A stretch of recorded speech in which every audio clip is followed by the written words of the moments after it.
puisque nous sommes là, nous sommes des élus du peuple et nous devons défendre la population. Nous ne voulons pas des détourneurs dans les gouvernements.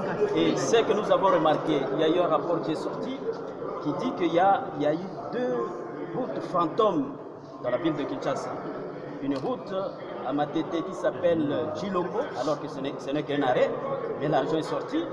Il y a une autre route qui s'appelle Lusionou, qui est plutôt un centre médical.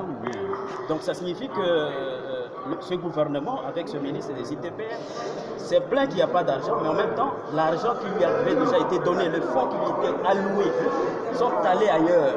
Ça, Pour ce qui concerne le Grand Équateur, c'est une désolation. Parce que comme vous l'avez suivi, depuis 2006, je suis ici, et nous avions à l'époque parlé des 10 frustrations de l'Équateur. Parce que l'Équateur était totalement écarté de tout ce qui s'est passé, que ce soit les 5 chantiers, la révolution de la modernité. On pouvait comprendre à l'époque, parce que l'Équateur était dans une opposition farouche contre le régime. Mais aujourd'hui, l'Équateur, dans son entièreté, soutient le régime. On ne peut pas comprendre ce qui se passe. Parce qu'aujourd'hui, il y a un avenant sur le programme sino-congolais. Mais le Grand Équateur dans son entièreté ne se retrouve nulle part.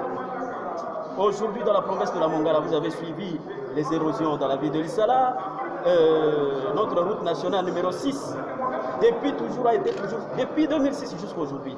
Ça n'a jamais été touché, c'est un grand bourbier, mais ils font du travail de l'autre côté, vers Guémena et vers le Bazouélé jusqu'à Kisangani, on saute la Mongala. Nous pensons que c'est vraiment une discrimination, et pour le Grand Équateur en général, pour la Mongala en particulier. Voilà pourquoi nous avons haussé le ton et nous avons ramené tous les collègues, députés et sénateurs du Grand Équateur à réfléchir 2 fois sur cette situation, parce que nous trouvons que ce n'est pas normal. Conduire le pays, diriger le pays, c'est d'abord la justice et l'équité. Parce qu'on dit, même la Bible le dit, c'est la justice qui élève une nation. Si on ne dirige pas avec justice, avec équité, il y a des frustrations et ça ne va pas. Gouverneur honoraire Crispin Moulin, mais là pour les